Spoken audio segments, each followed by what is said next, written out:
Welcome back to another episode of Sound Pals Go to the Movies.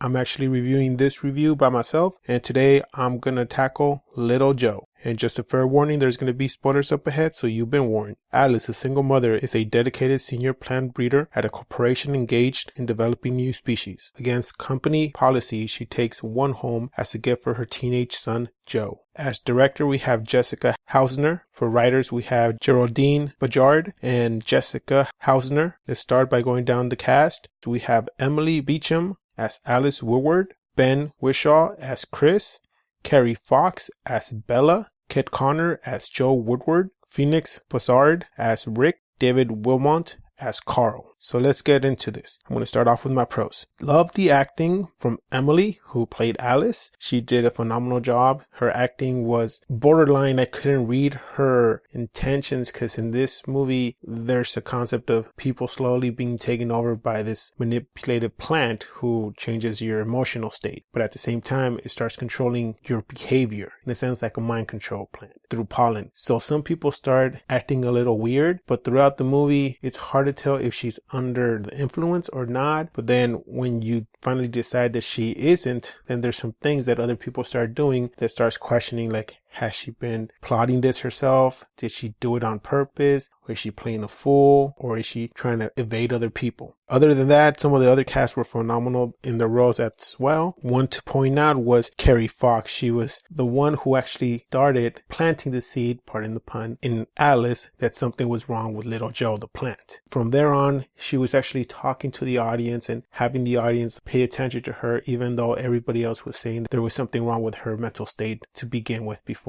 The next thing I enjoyed about this movie was the color palette. It was amazing. The way they used the colors red, yellow, and light colors in some scenes, especially in the plant. We see at the beginning there's one dominant plant that's blue. It slowly dies out of the movie, and then Little Joe, who's red, dominates. And then you see that throughout the film, colors come in and out as people get introduced and they fade out. I also love the unique music they use for the movie. It starts off as a high pitch sound and then transforms into flute music and then into almost like an oriental music influence with strings. And later down in the movie, we still keep this kind of motion, high pitch and then flute music, but then there's this added element, sound bites of dogs barking that kind of get the audience on edge. Sometimes the music is like a bit annoying, but I understand what they're trying to do. They're trying to signify that something is not right in the movie, so it makes you feel on edge. I thought it was nicely played in the movie, not too much of it, but at the same time, when it was on screen, you noticed it and it basically kind of punched you in the face and said, hey, pay attention. For the movie, the concept of the movie, even though it's a little simple, somebody tries to engineer a plan. They try to, again, like play God by manipulating genes or something that you're not supposed to. You're going against the natural order. For that simple concept to be in the movie, we can make a link from the plan being a metaphor for the opioid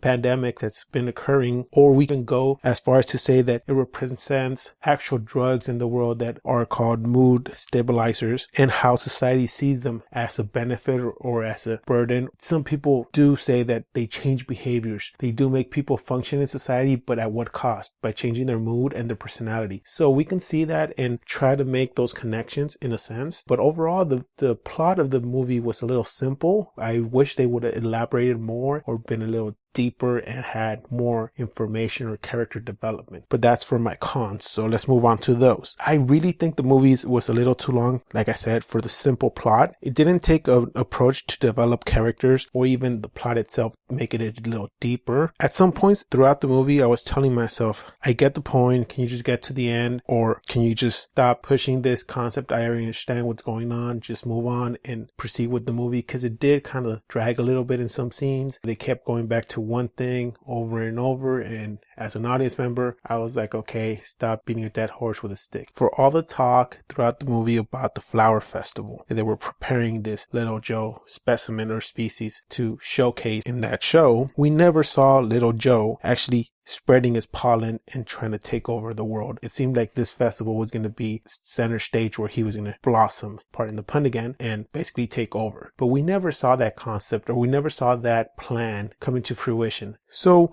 my final concept of how they could have fix this was either two things. One simple solution would have been to make this a shorter episode or a movie that could have been linked into the Twilight Zone. It's a perfect fit for it, how people tamper with science and try to change something that we shouldn't change, and the consequences of human tampering with genomes. Or what they could have done is gone the Netflix route, making an episodic series where in each episode we see a character and how they change, and at the same time the plot develops slowly and slowly, but every episode we see that either Alice or somebody else gets close enough to uncover Little Joe's plan, but somehow Little Joe uses his minions or people who are being controlled to change that or stop them, either by means of killing them or make them join the hive. This would add a lot of suspense to every episode as a cliffhanger, and at the same time we can see every character before they got taken over by Little Joe's pollen, see how they were, and then post we see how they are behaving. I actually saw this movie and it lured me because it's an independent film. But when I saw the movie, I expected more. I mean, the movie is good in itself, but it didn't really wow me. So for this movie, I'm going to give it a grade of 5.5 out of 10. So I guess this does it for this review of Little Joe. Please join us next time when we're going to review The Rise of Skywalker. What are you doing there, 3PO? Taking one last look, sir, at my friends. Please like, comment, and subscribe. You can find our social media links below. And like always, keep watching movies.